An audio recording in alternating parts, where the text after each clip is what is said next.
Atau tatkala ditimpa musibah, dia malah meminta kepada makhluk-makhluk halus, ya, jin dan syaitan, atau memberikan nazar dan tumbal dan seterusnya kepada selain Allah.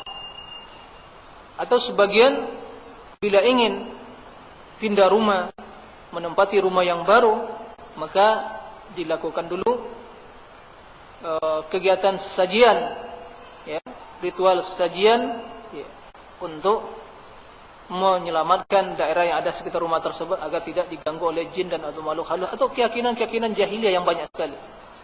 Dia mengucapkan la ilaha illallah, maka orang yang seperti ini tidak ada arti ucapan dari la ilaha illallah. Atau dalam berubudiyah, beribadah, riya. Terkadang sebagian melakukan salat, ditambah kekhusyukannya, diperbaiki salatnya tatkala ada seorang yang melihat padanya. Nah, ini semua riya, atau bernadar, atau berkorban, bersedekah, berinfak, itu karena riya, ingin dipuji, ingin disanjung, ingin dilihat oleh manusia. Nah, ini termasuk syirkun asghar. Syirkun asghar, yaitu syirik kecil. Begitu juga seorang yang ikhlas beribadah kepada Allah, tauhidnya bersih dan selamat dari seluruh bentuk kesyirikan yang besar dan kesyirikan yang kecil, tapi ibadahnya bercampur baur dengan bid'ah, atau akidahnya akidah yang tidak berlandaskan akidah Rasulullah sallallahu alaihi wasallam, akan tapi akidah yang diadopsi dari bermacam bentuk pemikiran-pemikiran akidah-akidah yang sesat, yang menyimpang dari sunnah, yang dijelaskan dalam hadis iftiraqul ummah, perpecahan umat. Semuanya adalah akidah-akidah yang menyelisihi sunnah dan akidah yang dibawa oleh Rasulullah sallallahu alaihi wasallam. Sekalipun dia ikhlas beribadah kepada Allah, tapi ibadahnya bercampur baur dengan bid'ah, atau akidahnya masih akidah yang bid'ah, akidah yang tidak ada landasannya dari akidah ahli sunnah yang berdasarkan pada Al-Quran dan sunnah, maka orang tersebut belum dinamakan mengamalkan tauhid dan merealisasikan tauhid. Atau dia telah melakukan tauhid, ibadahnya, akidahnya sesuai dengan akidah Rasulullah, ibadahnya sesuai dengan sunnah Rasulullah sallallahu alaihi wasallam, tetapi dia masih gemar melakukan maksiat dan dosa. Masih gemar melakukan maksiat dan dosa, bahkan tidak menjaga diri dari maksiat dan dosa, maka orang yang seperti ini belum dinamakan memiliki atau mengamalkan akidah atau tauhid yang sahih, belum mengaplikasikan dan mengamalkan dan mempraktekkan tauhid dalam kehidupannya sehari-hari. Berarti tauhidnya masih kurang, tauhidnya tidak sempurna. Nah, orang yang masuk surga tanpa hisab, balasan orang yang bertauhid yang masuk surga tanpa hisab itu adalah orang yang selamat akidahnya dari bermacam bentuk kesyirikan, syirik yang besar atau syirik yang kecil, atau dosa, bermacam bentuk dosa dan maksiat, dan juga bermacam bentuk bid'ah, baik bid'ah al-aqidah berkaitan dengan keyakinan, atau bid'ah yang berkaitan dengan ibadah dalam berubudiyah kepada Allah Subhanahu wa taala. Sebagaimana kita jelaskan tadi, jika dia tidak selamat dari syirik besar, berarti batal tauhidnya. Dan jika dia selamat dari syirik besar, akan tapi masih melakukan syirik kecil, maka akidahnya tidak sempurna, tauhidnya tidak sempurna.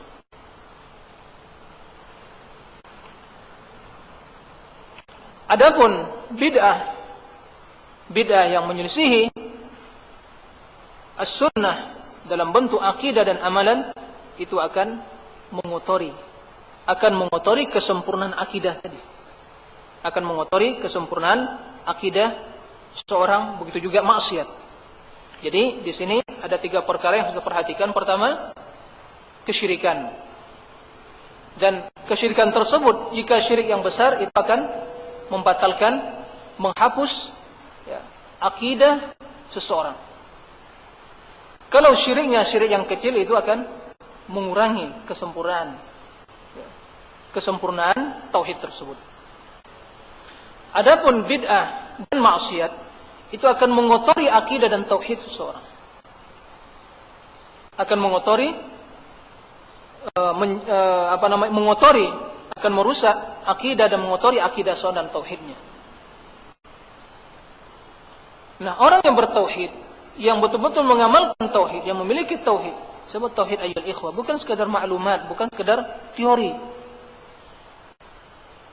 Tauhid itu bukan sekadar teori kita pelajari seperti yang sekarang ini, bukan sekadar itu saja. Yang paling dituntut dalam tauhid itu bagaimana kita mengamalkan tauhid, mengaplikasikan sehingga tauhid itu mewarnai kehidupan dan perilaku kita, ibadah kita. Itu yang tauhid.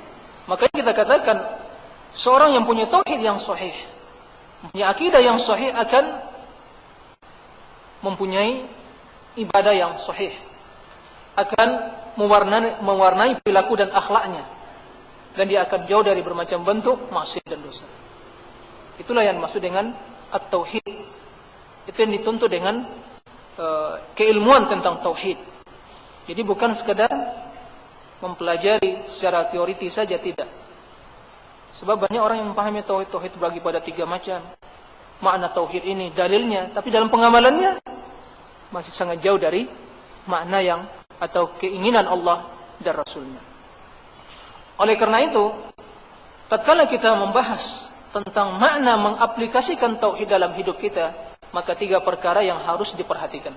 Kita ulangi, ini permasalahan yang sangat penting sekali. Tauhid, mensucikan tauhid, membersihkan tauhid dari kesyirikan, seluruh bentuk kesyirikan, baik syirik yang besar dan syirik yang kecil. Yang kedua, membersihkan tauhid kita dari bermacam bentuk keyakinan yang sesat, pemikiran-pemikiran yang batil, dan juga ibadah-ibadah yang bid'ah. Jadi membersihkan akidah dari bid'ah. Bid'ah terbagi 2, bid'ah secara keyakinan akidah, dan bid'ah dari sisi amalan atau dari sisi amalan dan ibadah kepada Allah Subhanahu wa taala. Yang ketiga, menyelamatkan tauhid, membersihkan tauhid dari bermacam bentuk maksiat dan dosa. Kesyirikan akan menghancurkan tauhid, bid'ah dan maksiat akan mengotori tauhid, akan mencemari tauhid. Oleh karenanya orang yang bertauhid, yang mengamalkan tauhid, adalah orang yang selamat dari ketiga jenis penyakit ini. Kita katakan penyakit, sebab akan merusak. Atau mungkin bisa kita katakan virus yang akan merusak akidah dan tauhid, kesyirikan, bid'ah dan maksiat. Nah, itulah makna dari man haqqaqa tauhid dakhala al-jannata bighairi hisab.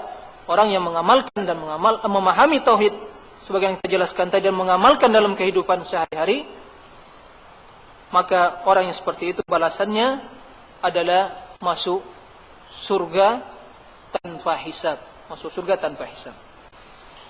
Apa dalil menjelaskan barang siapa yang mengamalkan tauhid, merealisasikan tauhid? Sebagaimana yang kita jelaskan tadi, dalilnya dari Al-Quran dan Sunnah Rasulullah sallallahu alaihi wasallam.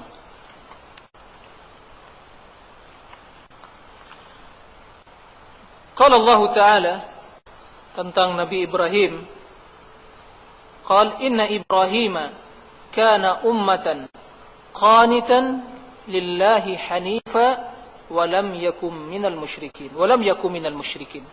Inna Ibrahima kana ummatan qanitan lillahi hanifa wa lam yakum minal musyrikin.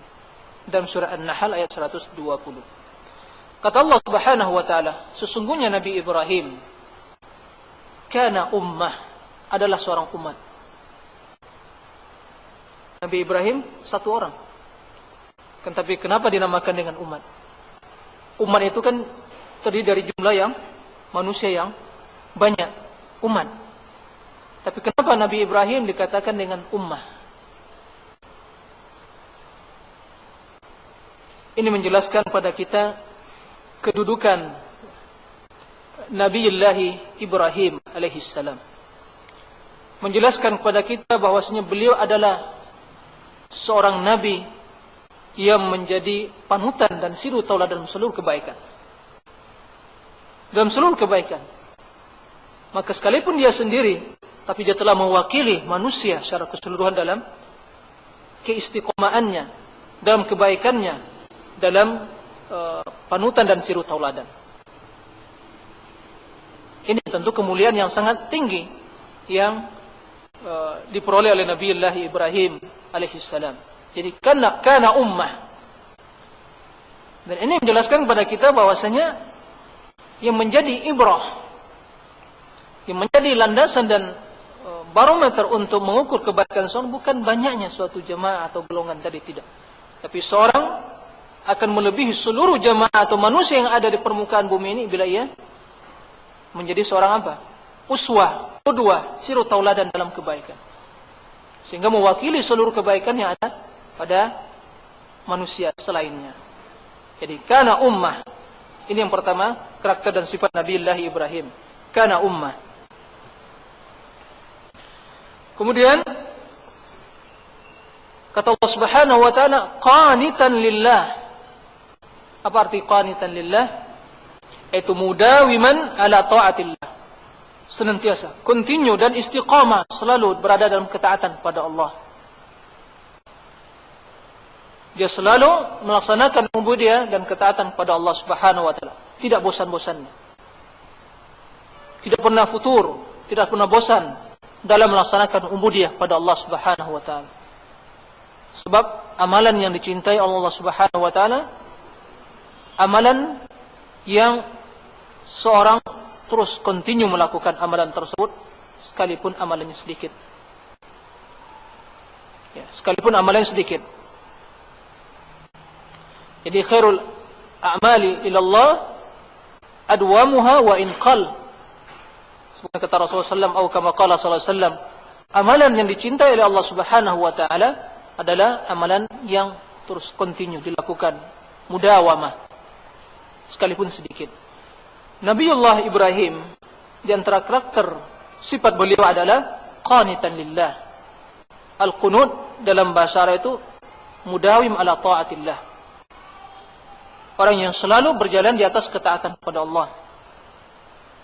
Orang yang selalu melaksanakan ubudiyah kepada Allah Subhanahu wa taala dinamakan dengan qanitun. Qanitun dinamakan dengan qanit adalah orang yang selalu berjalan di atas ketaatan kepada Allah, istiqamah di atas ketaatan kepada Allah. Ini karakter yang kedua. Kemudian yang ketiga, hanifan. Hanifan. Apa arti hanif? Hanif itu adalah, ya, kita mengenal untuk jiwa yang hanif, atau banyak istilah sekarang ada kitab hanif. Apa makna hanif? Hanif itu adalah yang condong dari kebatilan dan mengarah pada kebenaran. Itu yang hanif. Artinya dia selalu mengarah pada al-haq, kebenaran, dan meninggalkan seluruh kebatilan dan maksiat dan dosa. Itu hanif.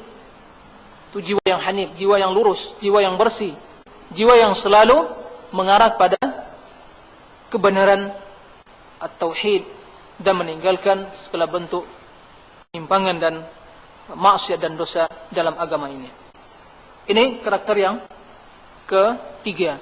Yang keempat, sifat Nabiullah Ibrahim, walam yakum minal musyrikin. Dan dia tidak termasuk ke dalam orang-orang yang melakukan kesyirikan. Beliau tidak